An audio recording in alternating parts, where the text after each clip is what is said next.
பரவாயில்லையே அப்படிங்கிற மாதிரி ஒரு திருப்பம் ஒன்று இப்போ வந்து பாண்டியன் ஸ்டோர்ஸ் சீரியலில் நடக்குது. போன வாரம் முழுக்க வந்து அந்த செந்திலுடைய கோபம் இந்த ட்ராக் வந்து கொஞ்சம் பாண்டியனுக்கு தேவையான ஒன்றா இருந்தாலும் கூட அதை விட இந்த ட்ராக் கொஞ்சம் இன்ட்ரெஸ்டிங்காக இருக்க மாதிரி தோணுது எனக்கு. ஏன் அப்படின்னு வந்து பார்த்தீங்க அப்படின்னா, குமரவேல் அண்ட் அரசி இவங்களை வந்து இந்த அரசியை பற்றி உண்மை ஆல்ரெடிக்கு தெரியும். மீனாவுக்கும் ராஜிக்கும் இவங்க வந்து கல்யாணத்தை வந்து நிஜமாக பண்ணிக்கல, இவங்க கழுத்தை தானே தாலி கட்டினாங்கன்னா அதை யாருக்கிட்டே சொல்லாமல் மறைச்சிக்கிட்டே இருந்தாங்க. இதில் இந்த சமயத்தில் இப்போ வந்து குமரவேல் சும்மா ஒரு பொண்ணுகிட்ட பேசி இவங்களை வெறுப்பேற்றுற மாதிரி வெறுப்பேற்ற அந்த சமயத்தை கோவப்பட்டு ஏன் தங்கச்சி இருக்கும்போது இன்னொருத்த கூட எப்படா பேசலாம் அப்படின்னு சட்டக்காலரை பிடிச்சி கதிர் கேட்க ஆரம்பிக்கிறாரு. சண்டை பெருசாக வழுக்குது. நான் ஒரு பொண்ணு நான் 10 பொண்ணு கூட சுற்றுவேன், உங்களுக்கு என்னடா அப்படின்னு கேட்க, ஏன் தங்கச்சியை கல்யாணம் பண்ணியிருக்கடா அப்படின்னு பேசிக்கிட்டு இருக்க. அது கை கலப்பா மாதிரி 2 குடும்பமும் மாற்றி சண்டையை போட்டு பிச்சுக்கிட்டு இருக்காங்க.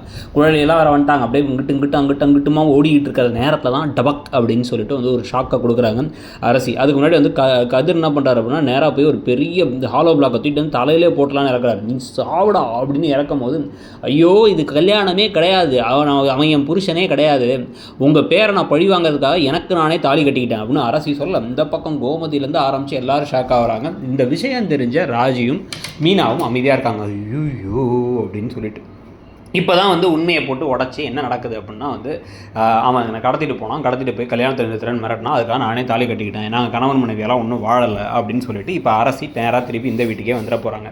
இதுக்கப்புறம் குமரவேல் அரசியை மிஸ் பண்ணுற ட்ராக்கு உண்மையிலேயே அவர் காதலிக்கிற ட்ராக்குன்னு வரதுக்கான வாய்ப்புகள் தான் ரொம்ப ரொம்ப ஜாஸ்தி.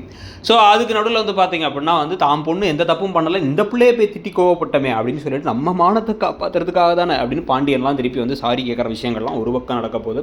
அதுக்கப்புறம் என்னென்ன விஷயங்கள் நடக்க போகுது அப்படிங்கிறத பொறுத்து இருந்து பார்க்கலாம். உங்களை பொறுத்த வரைக்கும் இந்த ஒரு ட்விஸ்ட்டை பற்றி நீங்கள் என்ன நினைக்கிறீங்க, இதில் என்னென்ன விஷயத்தை எதிர்பார்க்குறீங்க அப்படிங்கிறதையும் சொல்லுங்கள்.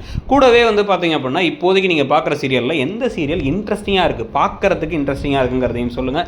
பார்க்குறதுக்கு உங்களுக்கு பிடிச்சிருக்குங்கிறதையும் சொல்லுங்கள். ஒத்தே வரலங்க இந்த சீரியல் ஏங்க இன்னும் ஓடுது அப்படின்னு நினைக்கிறீங்கன்னா அது என்னங்கிறதையும் சொல்லிவிட்டு அப்படியே இடம்பொருள் சேனலையும் மறக்காமல் சப்ஸ்கிரைப் பண்ணுங்கள். தேங்க்யூ.